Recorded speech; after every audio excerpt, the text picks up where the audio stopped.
I'll be glad of the company. I wasn't sure if you'd be up this early. Oh, I get up pretty early these days. And I thought you might like to know that I did what you asked me to. You spoke to Monica? Yes. She promised to be at the fundraising dinner that you're giving. You're wonderful, you know that. She can't refuse you anything, can she? Well, all it took was a little tact and a little courtesy. And anybody but me talking to her. Now all I have to do is get Steve to finish the rest of the job for me. No? The rest of what job? Nothing special. Well, you must have meant something by it. Well, I just hope that he'll be able to get the rest of the staff at General Hospital there at the fundraiser. He promised you last night he would. He's a man of his word. Indeed he is. Come on, let's go and find Stella. Lily, Stella, I must say they look very good. I hope you enjoy them. I mixed them with a cherry and cheese sauce instead of the hollandaise. Makes for a nice change. You won't find a better cook than Stella there. Oh, thank you, Dr. Quartermain. Yeah, beautiful spot to sit. I don't wonder you enjoy having meals out here. Oh, I do. Breakfast, lunch, dinner. You know, Monica and I, we would eat out here all the time when the weather permitted. Once we had brunch out here in the middle of the winter. What's the matter, Alan? Nothing. I really mustn't let myself get trapped into memories like that. It's not good. Oh, don't be foolish, Alan. You can't help what you remember, and if it was pleasant, why not talk about it? Painful as well, and it doesn't affect the present in any way whatsoever. From what you tell me, there's a possibility of a future for you and Monica. If I have anything to do about it, there will be. I certainly hope so. Tell me something. What caused this change of attitude about the divorce? 1 minute you were going to let her have it with no contest. Next thing I know, you're telling me you've decided that you want to keep her with you.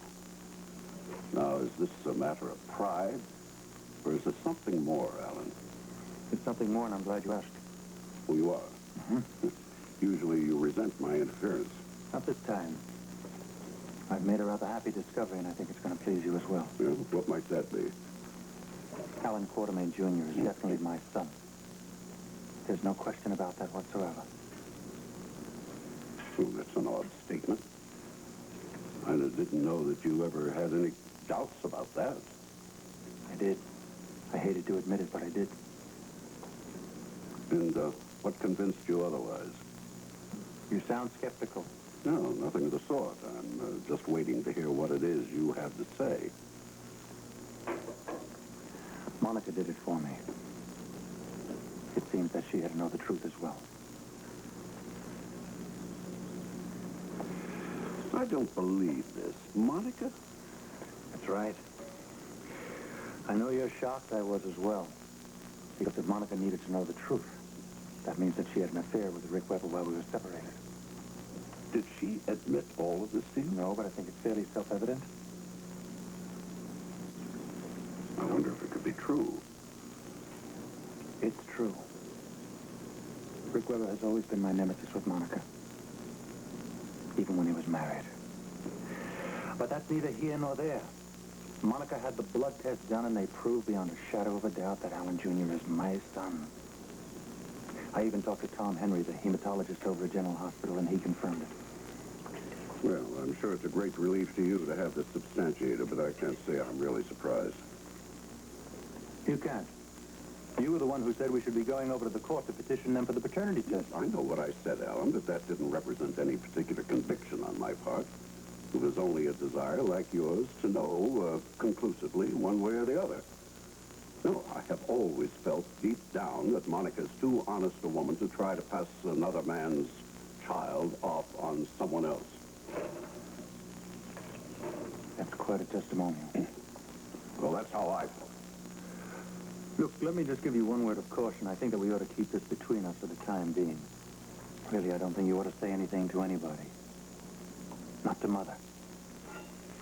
You know, Alan, every time you tell me something lately, you swear me to secrecy. I don't know, it's like belonging to some strange lodge. Do I have your word? Well, of course. I don't have any particular desire to discuss this with your mother anyway.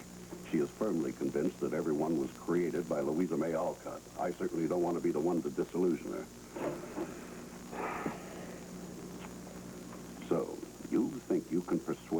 her to come back to you. And the two of you can make a go of it, in spite of everything that's happened. That's what I'm hoping for. More power to you. I don't like divorce. Don't approve of it. There's entirely too much divorce in the world these days. I think once people are married, they should stay married. I couldn't agree more. You know what? I think we're both starting to sound a little like Louisa May Alcott.